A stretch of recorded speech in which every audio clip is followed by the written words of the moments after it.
napakahalaga sir ng aming oras sir kasi hindi... Hello sir, magandang gabi po, MC Rider po. Ay malapit na po.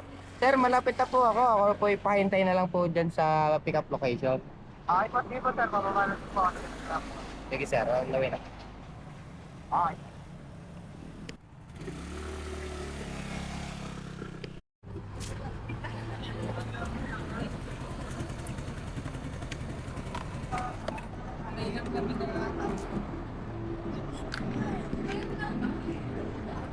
Hello sir, magandang gabi po. Nandito na po ako sa pick up location. Nasaan na po kayo?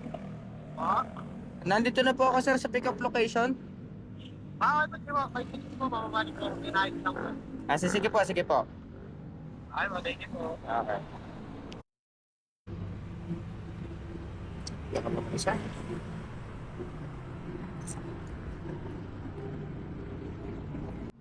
Tagal naman ni sir eh.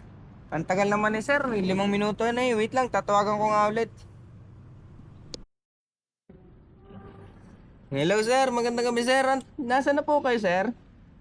Sir, ay kuya, wait lang po ah. Pababa na din po, mag-direct na ako kuya, may nais lang po, mga 10 minutes po. Okay ka lang sir? Sir, sige sir eh, pero pakabilisan na lang sir kung maaari. Okay po, may nais lang po, sige po, salamat po. Sige po.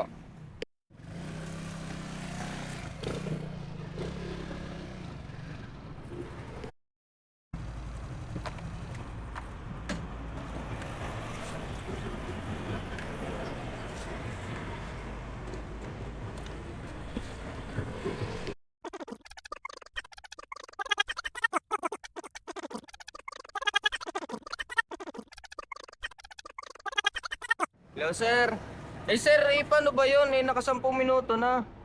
Sir, kakancel ko na lang po. Kung kayo kanina pa sir naging ready at sana kanina pa tayo nakaalis, sana nakauwi na rin ako sa pamilya ko. Oh, sure, sige sir, pasensya na po ako. Ano, may nais lang po sir. Pasensya na po kayo. Sir, sa susunod po sir, napakahalaga sir ng aming oras sir kasi hindi lang po kayo sir ang aming kailangang ihatid. Meron din po sir ako may mga ginagawa. Meron din po ako sir pamilya naghihintay na kanina pa po akong inihintay sa bahay. Sige, makaalis na lang.